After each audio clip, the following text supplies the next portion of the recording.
दोस्तों नमस्कार। आज हम लोग बात करने वाले हैं वन नेशन वन इलेक्शन के बारे में, क्योंकि रामनाथ कोविंद की अध्यक्षता में जो एक समिति गठित की गई थी उसका जो रिपोर्ट है वो मार्च 2024 में ही प्रस्तुत कर दिया गया था। लेकिन कल कैबिनेट की बैठक में उस रिपोर्ट को मंजूरी मिल गई है और भारत में जल्दी वन नेशन और वन इलेक्शन लागू होने वाले हैं। तो आज हम इस वीडियो में जानेंगे कि वन नेशन वन इलेक्शन लागू करने के क्या फ़ायदे होंगे और इसके क्या नुकसान हो सकते हैं, तथा और भी सारे प्रावधान जो इस समिति की रिपोर्ट में किए गए हैं उन सभी पे हम लोग चर्चा करेंगे। दोस्तों, अगर आपने अभी तक मेरे चैनल को सब्सक्राइब नहीं किया है तो सब्सक्राइब कर लीजिए और बेल आइकन को ज़रूर दबा दीजिएगा। तो चलिए दोस्तों, शुरू करते हैं आज का वीडियो। देखिए दोस्तों, वन नेशन वन इलेक्शन का जो प्रावधान है वो ऐसा नहीं है कि पहली बार भारत में हो रहा है, क्योंकि 1947 के बाद जब भारत में संविधान लागू हुआ था तो जो पहला इलेक्शन हुआ था 1951-52 में, उसमें जितने भी राज्य में विधानसभा है और लोकसभा के चुनाव थे वो एक साथ हुए थे। 1952 के बाद 1957 में भी हुआ था, 62 और 67 में भी एक साथ ही लोकसभा के चुनाव हुए थे। लेकिन 1970 में इंदिरा गांधी ने लोकसभा को समय से पहले ही भंग कर दिया, जिसके बाद ये धीरे धीरे एक दूसरे से अलग होते गए। फिर विभिन्न राज्य विधानसभाओं को भंग किया जाने लगा, राष्ट्रपति शासन लगा दिया जाता था, जिसके कारण लोकसभा और विधानसभा के जो चुनाव हैं वो अलग अलग होने लगे थे। तो ऐसा नहीं है कि पहली बार इस तरह से इस प्रावधान को लागू किया जा रहा है। हाँ, ये पहली बार हो सकता है कि संविधान में इस प्रावधान को कॉन्स्टिट्यूशन अमेंडमेंट के माध्यम से लाया जाए। अगर कोई भी विधानसभा पहले भंग होगा तो उसको किस तरह से लोकसभा के चुनाव के साथ मर्ज करना है, तो ये प्रावधान संविधान संशोधन के माध्यम से ऐड किया जाएगा। तो देखिए दोस्तों, ये तो रही पहले की बात, लेकिन अभी वर्तमान में यह चर्चा इसलिए जोरों से है क्योंकि रामनाथ कोविंद की अध्यक्षता में 8 सदस्यीय समिति ने इसके लिए विस्तृत चर्चा की है और इसकी एक सिफारिश प्रस्तुत की है, जिसमें विभिन्न प्रकार के प्रावधान हैं। इस 8 सदस्य में रामनाथ कोविंद खुद अध्यक्ष हैं, गृह मंत्री अमित शाह, उस समय के जो कानून मंत्री थे अर्जुन राम मेघवाल, NK सिंह, गुलाम नबी आज़ाद, संविधान विशेषज्ञ सुभाष कश्यप और भी कुछ अन्य सदस्य भी इसमें शामिल थे। और इन्होंने एक विस्तृत रिपोर्ट, लगभग 18,000 पेज से भी अधिक की एक विस्तृत रिपोर्ट सरकार को सौंपी है, जिस पे विचार विमर्श करने के बाद कल कैबिनेट ने इसे मंजूरी प्रदान की है। इसका जो मेन प्रावधान है वो है कि 2029 का जो लोकसभा चुनाव होने वाला है उसके साथ ही जितने भी राज्यों के विधानसभा है, 28 राज्यों के, सभी के चुनाव उसी के साथ करा लिए जाएँ। और इसमें प्रथम फेज में तो ऐसा करना है और सेकेंड फेज में उसी के 100 दिन के अंदर राज्य में जो पंचायती राज और नगर पालिका के भी चुनाव हैं वो 100 दिन के अंदर कराने का प्रावधान किया गया है। तो देखिए दोस्तों, ये इतना आसान भी नहीं है, क्योंकि इसके साथ विभिन्न दलों के साथ आपको सामंजस्य बैठाना होगा, क्योंकि इसके लिए कॉन्स्टिट्यूशन अमेंडमेंट करना है, जिसके लिए सरकार के पास पूर्ण बहुमत भी नहीं है।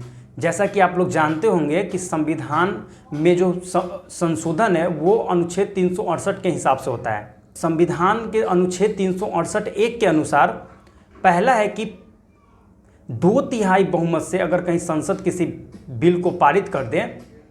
देखिए दोस्तों, संसद कहने का अर्थ है लोकसभा और राज्यसभा, अगर दोनों इसको पारित कर दे तो ये संविधान संशोधन माना जाएगा। फिर लेकिन 368(2) में जो प्रावधान है उसके लिए एक विशेष बहुमत की भी आवश्यकता होती है, जिसमें 2/3 बहुमत के साथ साथ राज्य के 50% विधानसभाओं से भी उसे पारित कराना पड़ता है। तो इस समिति ने लगभग संविधान में 18 संशोधन प्रस्तावित किए हैं, जिसके लिए कुछ संशोधनों में हमें पूर्ण बहुमत के साथ साथ राज्य विधानसभा में 50% की भी आवश्यकता पड़ेगी। जितने भी भारत में राजनीतिक दल है उसके साथ सभी के साथ कंसेंसस बनाना बहुत ही आवश्यक है। जैसे सबसे मुख्य विपक्षी पार्टी जो कांग्रेस है, उन्होंने इस बिल का विरोध किया है। जब कांग्रेस को इस बारे में सवाल पूछा गया तो उन्होंने इस बिल का विरोध किया। और भी जितने भी छोटे मोटे दल हैं, कुछ दलों ने इसका समर्थन किया है तो कुछ दलों ने इसका विरोध किया है। तो सरकार के जो केंद्रीय मंत्री है अश्विनी वैष्णव, उन्होंने सभी दलों से चर्चा की बात की है और सभी दलों के साथ सामंजस्य बैठाकर चलने की भी बात कही है कि सबको लेकर के हम इसको देश में लागू करना चाहते हैं। दोस्तों, अगर कोई भी जो संविधान संशोधन होते हैं या देश के लिए कोई बड़ा फैसला होता है, कुछ लोग उसके पक्ष में होते हैं और कुछ विपक्ष में होते हैं। तो इस वन नेशन वन इलेक्शन के भी पक्ष में कुछ लोग तर्क देते हैं तो कुछ लोग विपक्ष में तर्क देते हैं। तो पक्ष में जो तर्क देते हैं उनका कहना यह है कि भारत में प्रत्येक साल 2 से 3 विधानसभा के चुनाव होते रहते हैं, जिसके कारण सरकार हमेशा चुनावी मोड में ही रहते हैं और आदर्श आचार संहिता भी लागू हो जाता है, जिसके कारण नीतिगत फैसले लेने में देरी हो जाती है, जिसका प्रभाव डेवलपमेंटों के कार्य पर भी पड़ता है। अगर एक साथ राज्य विधानसभा और लोकसभा के चुनाव करवा लिए जाए तो एक ही बार आदर्श आचार संहिता लागू होगा, मॉडल कोड ऑफ कंडक्ट लागू होगा, जिसके कारण सरकार अगर चाहे भी तो एक ही बार उनको इसमें दिक्कत होगी। उसके बाद फिर सरकार 5 साल तक लगातार कार्य करती रहेगी, जिसके कारण यह इसके पक्ष में तर्क दिया जाता है। अगला जो तर्क दिया जाता है कि भारत में जो लोकसभा के चुनाव है वो दुनिया के सबसे महंगे चुनाव में गिना जाता है, क्योंकि लोकसभा चुनाव में बहुत ही ज़्यादा धनराशि खर्चा होती है। साथ साथ जब अलग अलग विधानसभा के चुनाव होंगे तो फिर विधानसभा चुनाव में भी अलग से खर्चा करना पड़ेगा। तो इससे सरकार पे खर्चों का जो बोझ है वो बढ़ जाता है, जिससे डेवलपमेंट में जो खर्चा जाना चाहिए उसमें कटौती हो जाती है।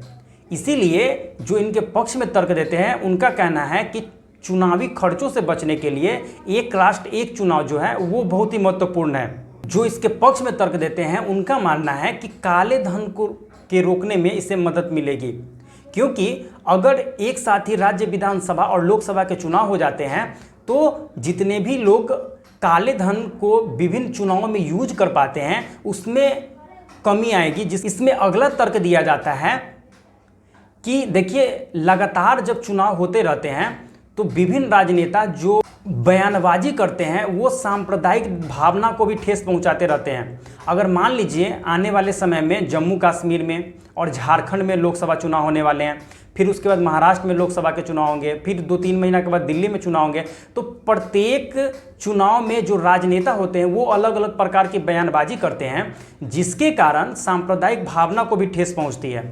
अगर लोकसभा और विधानसभा के चुनाव एक बार हो जाए तो ये मौका 5 साल में एक बार ही मिलेगा, तो इसके पक्ष में ये भी तर्क दिया जाता है। अगला जो तर्क दिया जाता है कि इससे जो सरकारी कर्मचारी हैं और जो सुरक्षा बल है उनको भी आसानी होगी लोकसभा चुनाव करवाने में और विधानसभा चुनाव एक साथ करवाने में, क्योंकि अगर विधानसभा के चुनाव होते हैं तो उसके लिए फिर से सरकारी स्कूल के टीचर हों या जो सरकारी कर्मचारी हैं या सुरक्षा बल हैं, एसएसबी हैं, बीएसएफ हैं, उन लोगों को एक जगह से दूसरे जगह बार बार उन्हें ट्रांसफ़र किया जाता है। अगर नगर पालिका का चुनाव है तो फिर उनको लगाया जाता है, विधानसभा का चुनाव है तो फिर लगाया जाता है, लोकसभा के चुनाव, यानी कि प्रत्येक 1 से 2 साल में उनको इधर से उधर करवाया जाता है, जिसके कारण ये परेशानी का भी सामना करना पड़ता है। और जो टीचर अगर बच्चे को पढ़ा सकते हैं लेकिन अगर उनकी चुनाव में ड्यूटी हो जाती है तो ये बहुत ही मुश्किल हो जाती है, तो इससे भी हमें छुटकारा मिलेगा। आइए जानते हैं कि इसके विपक्ष में क्या तर्क दिए जाते हैं। देखिए दोस्तों, विपक्ष में तर्क देने वालों का कहना है कि संविधान में ऐसा कोई प्रावधान नहीं है, यानी कहने का अर्थ है कि मूल संविधान में ऐसा कोई प्रावधान ही नहीं किया गया है। अगर संविधान सभा द्वारा ही इसे मूल संविधान में शामिल कर दिया जाता तो ज़्यादा अच्छा रहता। अगर ऐसा नहीं किया गया है तो उस समय के जो संविधान निर्माता है उन्होंने कुछ सोच कर ही इसे शामिल नहीं किया होगा, तो इसलिए इसका कोई औचित्य नहीं बन जाता है। देखिए, इसके विपक्ष में जो तर्क देते हैं उनका अगला तर्क हो जाता है कि राष्ट्रपति जो है लोकसभा को और राज्यपाल जो है वो विधानसभा को कभी भी भंग कर सकता है, तो जिसके कारण फिर से ऐसी स्थिति उत्पन्न हो सकती है कि लोकसभा और विधानसभा के चुनाव अलग अलग हो जाएं। जो कोविंद कमेटी ने रिपोर्ट सौंपी है उसमें इस समस्या का हल ढूंढा गया है। उसमें कहा गया है कि अगर लोकसभा का चुनाव 2029 में होने वाले हैं, अगर उससे पहले अगर मान लीजिए कि 2027 में किसी राज्य की विधानसभा भंग हो जाती है तो जो उस समय चुनाव करवाए जाएंगे वो सिर्फ और सिर्फ 2 वर्ष के लिए ही करवाए जाएंगे और फिर 2029 में वहाँ पे फिर से चुनाव करवाए जाएंगे। तो इस समस्या का जो समाधान है वो इस रिपोर्ट के द्वारा ढूंढा गया है। लोग जो इसके विपक्ष में तर्क देते हैं उनका कहना है कि यह संघीय ढांचे के विपरीत है। दोस्तों, जैसा कि आप लोग जानते हैं कि भारत में 3 स्तरीय सरकार है। पहला तो केंद्र स्तर की, फिर राज्य स्तर की और फिर लोकल स्तर यानी कि स्थानीय स्वशासन है। और सभी जगह और सभी के जो कार्य हैं वो अलग अलग किए गए हैं। राज्य के कार्यों में संघ हस्तक्षेप नहीं करता है और संघ के कार्यों में राज्य हस्तक्षेप नहीं कर सकता है। तो अगर एक साथ चुनाव होते हैं तो संघ विभिन्न मामलों में राज्य को डिक्टेट भी कर सकता है। तो इसके विपक्ष में यह भी तर्क दिया जाता है। अगला है कि राष्ट्रीय मुद्दों के सामने क्षेत्रीय मुद्दा जो है वो गौण हो सकता है। देखिए दोस्तों, जैसा कि आप जो लोग जानते हैं कि लोकसभा का जो चुनाव होता है वो राष्ट्रीय मुद्दा पे लड़ा जाता है और विधानसभा का जो चुनाव होते हैं वो क्षेत्रीय मुद्दा पे लड़ा जाता है। तो लोगों का तर्क है कि अगर लोकसभा और विधानसभा के चुनाव एक साथ हो जाए तो क्षेत्रीय मुद्दे पे राष्ट्रीय मुद्दे हावी हो जाएंगे और जिस पार्टी की सरकार लोकसभा में बनने वाली होगी हो सकता है कि उसी पार्टी की सरकार राज्य विधानसभा में बन जाए। क्योंकि अब ऐसा बहुत बार देखा गया है कि लोकसभा में किसी पार्टी को एक राज्य से पूरी सीट मिल जाती है, वही विधानसभा में वह पार्टी हार जाती है। जैसे एक उदाहरण के रूप में दिल्ली को ले सकते हैं। पिछले 3 चुनाव से दिल्ली के जितने भी सीट हैं लोकसभा के वो सभी बीजेपी जीत जाती है। लेकिन जब राज्य विधानसभा का चुनाव आता है उसमें आम आदमी पार्टी प्रचंड बहुमत के साथ जीत जाती है। लेकिन लोगों का कहना है कि अगर एक साथ चुनाव हो तो ऐसा हो सकता है कि लोकसभा में जो रिजल्ट है वही प्रभावित होकर के राज्य विधानसभा में भी वही प्रभावित होकर आ जाए। तो ये भी एक निगेटिव पॉइंट हो सकती है।